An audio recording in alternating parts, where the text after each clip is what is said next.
श्री स्वामी समर्थ. शुभ सकाळ. शुभ सकाळ कसली. रात्रीचे 3 वाजले होते ना, आमच्याकडे आलं होतं पाणी भरलं, ओटा धुतला आणि म्हटलं परत काय झोपायचं आता, म्हणून आंघोळ केली आणि देवपूजा करून घेतली. बाहेर अशी छान रांगोळी काढली. आज 26 जानेवारी होती म्हणून रांगोळीमध्ये सुद्धा तिरंगा कलर भरले होते. कृष्णाला शाळेत जायचं होतं आणि त्याच्या पप्पांना शेतात जायचं होतं. त्यांच्या दोघांसाठी चहा बनवला आणि आज मला मुंजे जीव घालायचे होते, त्याच्यासाठी भात बनवला, दूध तापवलं आणि नैवेद्याचं ताट तयार करून घेतलं. त्याच्यानंतर मुलं जीव घातले आणि आम्ही दोघं केंद्रामध्ये आलो. केंद्रात आली, महाराजांना मुजरा केला आणि आज आमच्या बालसंस्कारच्या मुलाने असं छान तिरंगा थीममध्ये दरबार सजवून घेतला होता.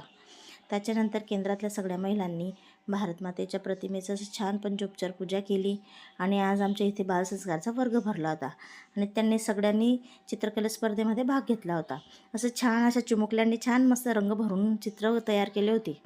त्याच्यानंतर बाकी चिमुकल्यांनी असं देशभक्तीपर गीतावरती नृत्य सादर केलं आणि नंतर मांदियाळी होती. सगळ्यांनी प्रसाद घेतला, जेवण केलं आणि घरी आले. आम्ही सर्वांनी तोपर्यंत नंतर भांडे घासले, साफसफाई केली, झाडझूड केली आणि त्याच्यानंतर घरी आलो. श्री स्वामी समर्थ. भेटूया पुढच्या ब्लॉग.